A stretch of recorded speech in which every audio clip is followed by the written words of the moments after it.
Хуулийн төсөл өргөн мэдүүлэх тухай улсын хурлын тухай хууль өөрчлөлт оруулах тухай хуулийн төслийг тухай удаа хэлцлээ. Энэ нь агуулгын хувьд улсын хурлын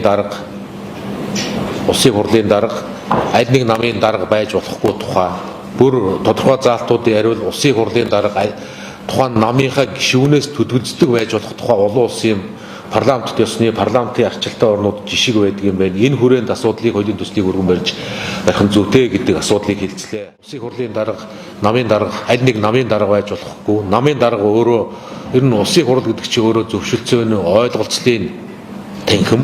Тэнд аль нэг намын эрх ашиг эрхэмлэж байгаа намын дарга тэнд суух нь өөрөө энэ парламентт ёсны бэхжилтэд илүү тийм зөв зүйтэй зохистой асуудал бишээ гэдгийг энэ олон улсын парламентын жишгээс нь аваад бас судалж үзээд хуулийн төсөл бэлдэж байгаа. Намын дарга парламентын одоо спикер дарга байж болохгүй тухай түвшингийн яриаг та нар онцлоод байна. Хуулийн төсөлдөр байгаа санаагаар намын дарга юу н парламентын дарга нь намын дарга төдий бишээ. Ерөөсөө намын гишүүнээсээ төдөлцөх ёстой юм байна гэдэг давхар санаа зүйл заалт бас явж байгааг та бүхэн тодтогч харахыг хүсье.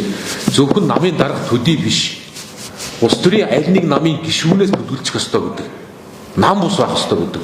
Дарга бишээ, дарга төдий бишээ, нам бус байх ёстой гэдэг санаа бас хуулийн төсөлдөр бидний өргөн барих хуулийн төсөлдөр байгаа гэдгийг бас тодтогч хэлье. Намын дарга нь ерөнхий сайд байх чинь тэр нам сонгуульд орохдоо мөрийн хөдлөөр амлаад, намын даргынхаа хувьд мөрийн хөдлөөр амлаад хэрвээ олон холсон бол энэ тэр амлсан мөрийн хөтөлбөрөө өөрөө хэрэгжүүлээд гэсэн утга цаана нь байгаа шүү дээ. Буюу гүйцэтгэх засаглалаа тэр үйл ерөнхий сайдыг хий.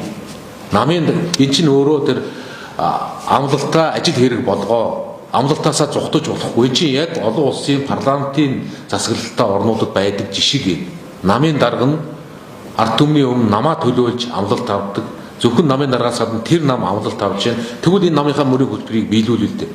Намын дарга нь гүйцэтгэх засаглалаа тэргүүлдэг, тэгчээд өөр хүн ерөнхий сайд болдог болохоор бас үүрэг хариуцлагын ямар асуудал гардаг тохиолдол саяхан одоо өнгөрсөн 10 жилийн хугацаанд 2 ч тохиолдол байгаа. Намын дарга нь их хурлын дарга болоод намын дарга нь ерөнхий сайдаа ард түмний өмнө тэр үүрэг хариуцлагаа биелүүлэх гүйцэтгэх засаглалаа тэргүүлдэггүй байх нь буруу жишг болж байсан тухай харин зөвхөн олон улсын парламент гэхгүй Монгол улсад ч юм шиг билээхэн байгаа та бүхэн бас санаж байгаа хаа.